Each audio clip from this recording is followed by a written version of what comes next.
मज़हर साहब, ये बड़ा फैशन है, बूट इस्टेब्लिशमेंट, ये सब कुछ, ये सियासतदान जो है इस वक्त जो सियासत कर रहे हैं, ज़रा वन बाय वन पूछ लेते हैं। तहरीकें ज़रा पीपल्स पार्टी का सुन भी ले, वो क्या कह रही है। बात तो सही कह रही है, लेकिन क्या कह रही है वो सुन ले, उसके बाद मैं आपसे पूछता, सुनवा दें जी ज़रा क्या कह उन्होंने। वैसे इत्तेहादियों को साथ मिलाने का फार्मूला जो है ना, इमरान खान साहब ने सबसे अच्छी तरीके से निभाया था। वो इत्तेहादियों के मुंह लगते ही नहीं थे, वो जिससे काम करवाना तो उससे करवा लिया करते थे। खुद होता है शहबाज शरीफ साहब, अगर ये मीटिंग नाकाम होगी खुदा ना खास्ता, तो फिर उसी रूट पे जाएं। मज़हर अब्बास साहब, पाकिस्तान में तहरीक इंसाफ की सियासत पे भी रोशनी डालें, पहले तो उस पर डालें, फिर नून लीग की भी करवाऊंगा, आपसे रोशनी डलवाऊंगा। ये बिजली का बहरान हो, ये बिजली के नाम पे प्रोटेस्ट हो, या ये बजट के लिए जो, ये सब इमरान खान साहब की रिहाई के लिए हो रहा है या कुछ और मकासद है, अवामी मकासद है? शुक्रिया कामरान। वैसे जो आपने उमर अयूब साहब का कोट सुनवाया, उसमें मुझे सबसे दिलचस्प बात यह लगी कि बूट को इज्जत देने वाली बात उमर अयूब खान कर रहे थे। ये सही है। बाकी जो ये अच्छा पॉइंट मैं भूल गया था। बाकी जो सूरत हाल है, देखिए सीधी सी बात यह है, अभी हमारे एक बड़े सीनियर तरीन ब्यूरोक्रेट सलमान फारूकी साहब की किताब आई है। जी जी, मुझे भी मिली है, उन्होंने लिखा कि 1951 के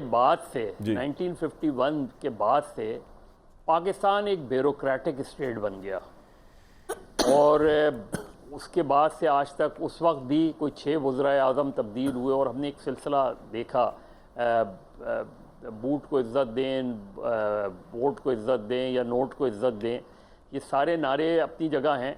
लेकिन जो आपने बुनियादी बात है वो ये कि पाकिस्तान पीपल्स पार्टी क्या ये डिमांड कर रही है कि गवर्नमेंट एम्प्लॉइज़ पर जो टैक्स लगाया गया है उसको कम किया जाए या विड्रॉ किया जाए, तो मैं समझूंगा कि ये अवामी मसाइल पर बात हो रही है।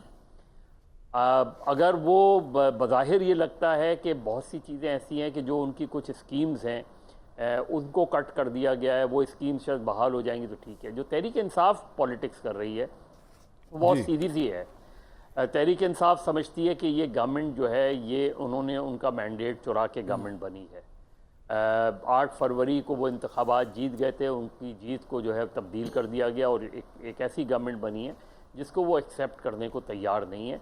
लेकिन वो सिस्टम में मौजूद हैं और सिस्टम में रहते हुए चीज़ें कर लें। जब भी उमर अयूब आज लीडर ऑफ द ऑपोजिशन के तौर पे खिताब कर रहे हैं। मज़हर साहब, खैबर पख्तूनख्वा की गवर्नमेंट है जो मुझे एक बात बताइए, आप ठीक कह रहे हैं, लेकिन मेरा पॉइंट ये है कि मैंडेट चुरा के गवर्नमेंट बनने का मसला शायद नहीं तहरीक इंसाफ का। अगर लेट सपोज तहरीक इंसाफ के पॉइंट ऑफ व्यू से फेयर तरीन इलेक्शन भी हो जाते, उनको इससे ज़्यादा सीटें भी मिल जाती या फेयरली इतनी सीटें मिलती, तब भी उनका असर एजेंडा है इमरान खान को बाहर लाना, उसके लिए सब कुछ हो रहा है। Would you not agree with मी?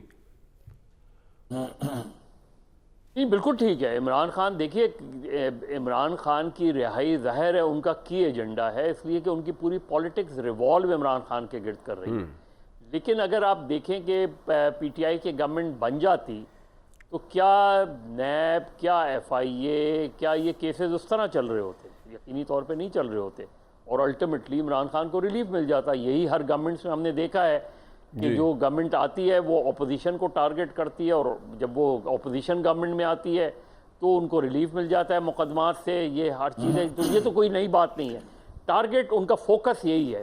खैबर पख्तूनख्वा में इस वक्त जो कुछ हो रहा है उसका फोकस भी है, वहाँ अपोजिशन की गवर्नमेंट है, यानी जो मुल्क में अपोजिशन है उसकी गवर्नमेंट खैबर पख्तूनख्वा में है, तो वो स्मूथ सेलिंग नहीं करना चाह रहे।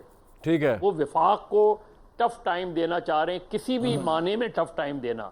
लेकिन जो चीज़ वो नहीं रियलाइज़ कर रहे वो ये है कि जिस तरह जैसे ग्रिड स्टेशन वगैरह के वाक़यात हो रहे हैं, इसमें कोई बड़ा हादसा ना हो जाए, कोई ऐसा हादसा ना हो जाए जिससे नुकसान। क्योंकि जब आप मॉब को भेजते हैं, जब मॉब जाता है तो मॉब मेंटालिटी बिल्कुल मुख्तलिफ होती है। आपको नहीं पता मॉब में कौन कौन लोग हैं।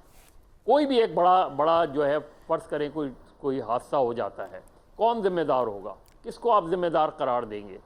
जहां आपने पुलिस को ये कहा हुआ है कि पुलिस किसी के खिलाफ एफआईआर ना काटे, आप अनार्किस्ट सिचुएशन अगर क्रिएट करेंगे तो सबसे ज़्यादा नुकसान खैबर पख्तूनख्वा के लोगों का होगा।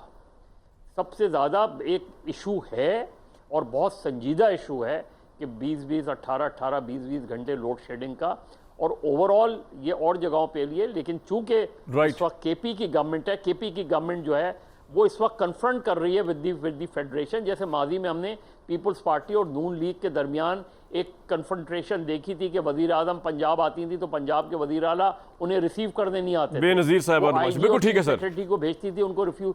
तो वही सिचुएशन आज भी लग रही है। बिल्कुल ठीक।